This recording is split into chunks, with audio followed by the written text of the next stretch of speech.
सर्वोच्च न्यायालय यानी सुप्रीम कोर्ट के द्वारा यूजीसी के नए नियमों पर फिलहाल के लिए रोक लगा दिया गया है और कल जो याचिका दायर हुई थी उसकी सुनवाई करते हुए सुप्रीम कोर्ट ने नया तारीख दिया है और 19 मार्च 2026 को पुनः इस मामले पर सुनवाई होगी।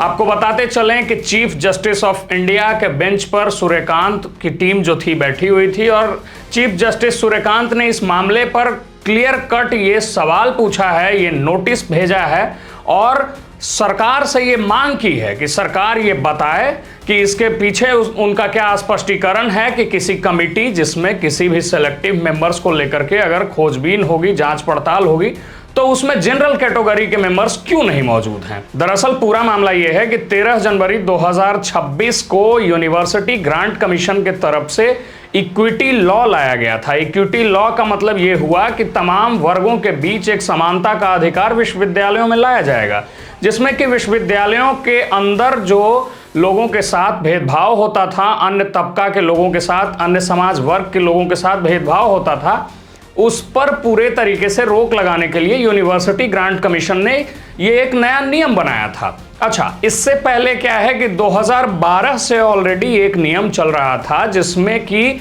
विश्वविद्यालयों और महाविद्यालयों के भीतर तमाम वर्गों के लिए अपना अपना आयोग था। तमाम वर्ग जो है अपने अपने लिए अपना अपना आवाज रख सकते थे।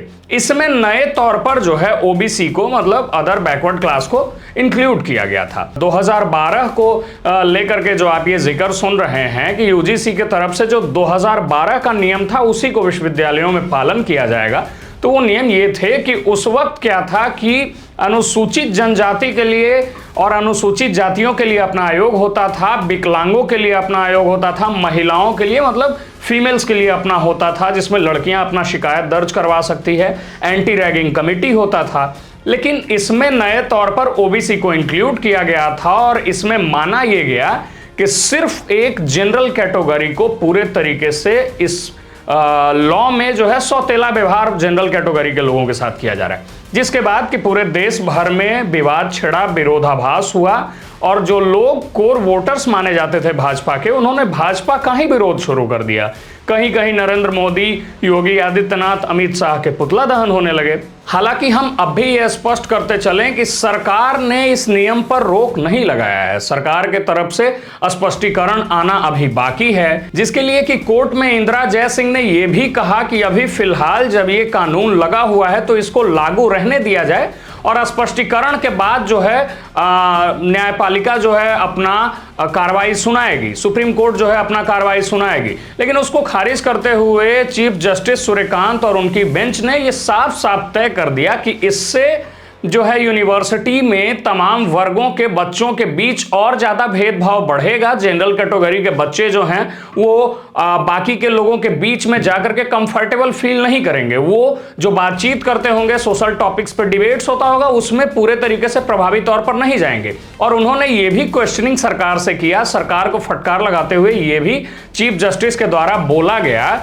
कि आखिर कोई भी कमेटी ऐसी क्यों बनती है जिसमें कि किसी भी वर्ग को अपेक्षित रखा जाए। जिस भी समाज का उपेक्षा होता है, जिस भी समाज के साथ भेदभाव होता है, उसके लिए नियम आने जरूरी हैं। उसके लिए ऐसे नियम बेहद जरूरी हैं कि उनके साथ भेदभाव नहीं हो, डिस्क्रिमिनेशन नहीं हो, रेसिज्म नहीं हो। लेकिन साथ साथ उन्होंने साउथ अफ्रीका का एक एग्जाम्पल देते हुए यह भी कहा कि जैसे अन्य देश में साउथ अफ्रीका मतलब अफ्रीकन नेशंस में तमाम वर्गों के लिए, गोरों के लिए अलग स्कूल है, कालों के लिए अलग स्कूल है, तो उसी तरीके से भारत जैसे डेमोक्रेटिक नेशन को, भारत जैसे प्रजातांत्रिक देशों को जो है किसी भी तरीके से रेसिज्म के तौर पर बांटा और वर्गीकृत नहीं किया जाएगा। फिलहाल ये खबर इतना ही है। आगे इसमें जो कार्रवाई होनी जा रही है वो 19 मार्च 2026 को होगी।